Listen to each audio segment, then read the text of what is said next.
wandering woman laughed at the thought of ever building a life with a lone rancher until fate shifted and she found herself carrying his child. The prairie evening carried its own kind of silence, the kind that clung to Ethan Cole as shoulders like an invisible threadbare coat. The land stretched wide before him, open and endless. The corral stood empty, its gates yawning into the settling dusk. Fence posts leaning like tired men ready to collapse. He walked the fence lane with the same patient rhythm he had carried for years. His boots brushed dust into the fading light, each step steady, deliberate. To most, Ethan was a rancher, a man bound to land and labor. But in town, the whispers told a different story. A man hollowed out by grief, a man who lived in a house too quiet for any joy, a man with nothing but silence for company. Ethan tried to shut those whispers out, yet silence has a cruel way of amplifying the things we most want to ignore until they echo louder than any church bell. He could still hear the sting of Martha Green's words one Sunday after service, her voice sharp as barbed wire cutting into tender flesh. A man with land but no children is like a well-gone drop. What is left to inherit but dust? She hadn't spoken to him directly, but her eyes darted toward him as she said it. He had stood alone in the churchyard, while the others smirked, tilting their hats to hide their grins. Ethan had turned away, walking down the dirt road with the weight of their judgment pressing heavy across his chest. Loneliness was one thing. Shame was heavier. That evening, circling around the barn, Ethan spotted signs of a trespasser, a faint scatter of ashes by the far wall, a gnawed chicken bone, moccasin prints pressed into the soil. He followed the tracks until he found her leaning against the woodpile's shadow, dark hair falling loose around her shoulders, eyes sharp and weary like a hawk. She did shrink when he approached. Instead, she looked him over with a mocking sort of pride, daring him to scold her. "You hungry?"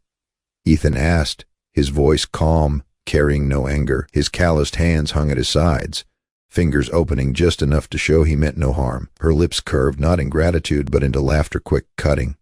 "Hungry? Yes. Desperate? No."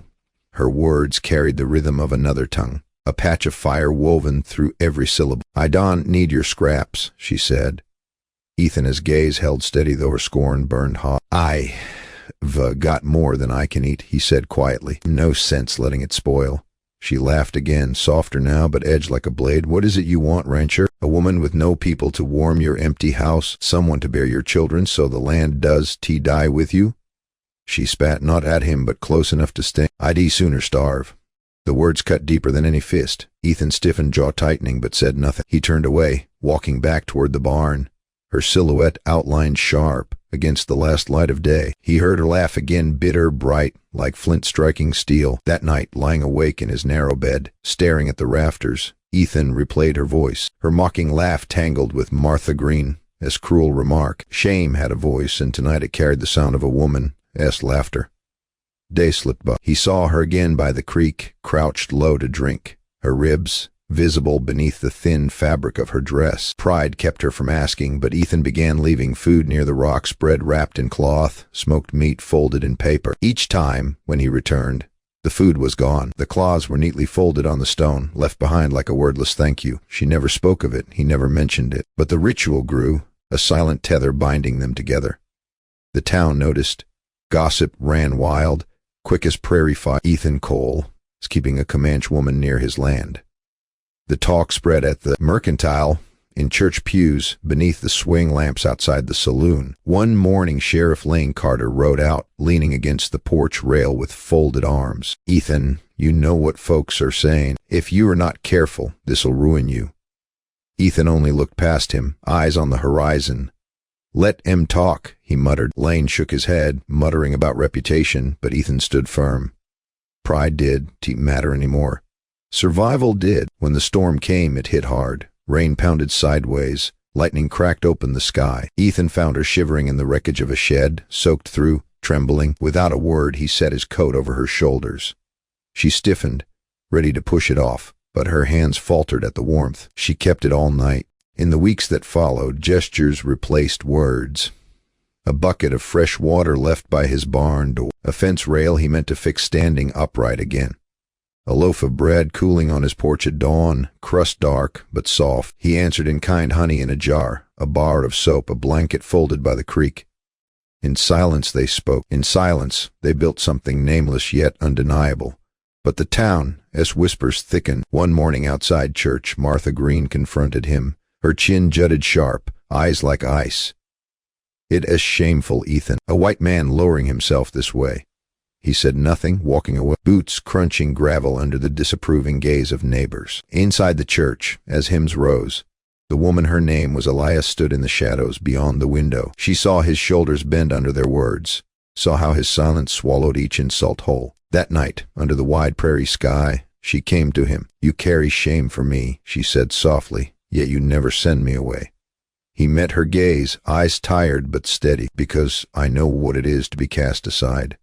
For the first time she did not laugh at him. Intimacy came not as fire, but as embers, her hand brushing his when she passed a bucket, his finger lingering on the stitched seam of his coat, her eyes softening when he placed bread on the stone. When at last she lay beside him, it was not passion but recognition, two wounded souls seeking warmth where the world had given them none. Neither spoke of it after. They did need to. Seasons turned. Elia felt the shift before anyone else. Her stomach churned with nausea, her body heavier than before. At first she denied it, fear clawing at her pride. But whispers grew, and soon her secret was no longer hidden. The rancher, as legacy will be mixed blood, they sneered in the saloon. Martha Green spread the rumor wide, satisfaction shining in her eyes. When Elia finally told Ethan, her voice barely above a whisper, he did flinch. His rough hand found hers, resting gently over the small swell of her belly. "Then the land won't be empty," he said simply. She turned her face away, tears pressing hot at her eyes. Sheriff Lane came again, harder this time. "Ethan, this has gone far enough. Send her away. Protect your name before it is too late." Ethan looked him square in the eye, voice steady as stone. "That child is mine, and this land will know it." Lane's jaw tightened, but there was no moving Ethan now. Word spread, and soon the townsfolk gathered at the meeting hall, anger thick in the air. Ethan stood before them, shoulders squared, every gaze pressing down heavy. They hurled their judgment in sharp phrases, spat their disdain. Martha's voice rang loudest. "You shame us all," Ethan Cole, with a half-breed air. The word cut the air, cruel and final. But Ethan did not bow. His voice came low but unshaken. "You call it shame. I call it life, and I will not cast away the only good thing this land has given me." The room fell silent. From the doorway, Elia stepped forward, hand firm on her belly. Her eyes swept the room, meeting every gaze with courage born of fire. "Mock me if you must," she said, voice clear and strong, "but a child born of hunger and kindness will outlive all your gossip." Unease spread where mockery had thrived. Some shifted uncomfortably, others looked away. In that silence, dignity returned, fragile but real. Ethan moved to her side. Their hands found one another, fingers locking like a vow. Side by side they faced the crowd, unbending. Outside, prairie dawn broke, the sky painted with strokes of gold. Ethan and Elia stood at the threshold, air cool, earth damp beneath their boots. Her hand rested over his, steady against the life growing within her. For the first time, his house would not echo hollow. For the first time, her laughter was no longer bitter. The child between them was more than blood. It was defiant, it was survival, it was legacy, something neither dared hope for but found anyway. And if the town still whispered, the wind carried those whispers away, scattering them across the wide, endless land. In the quiet, something stronger remained.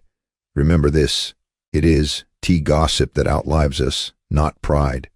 Not fear, but the stubborn, quiet kind of love that refuses to yield. The strongest legacies are not carved by those who stand tallest in the eyes of others, but by those who choose kindness when the world offers only shame. Hey friend, if this story moved you, don't forget to hit that subscribe button, like this video, and drop a comment below. Your support helps us keep sharing stories like this.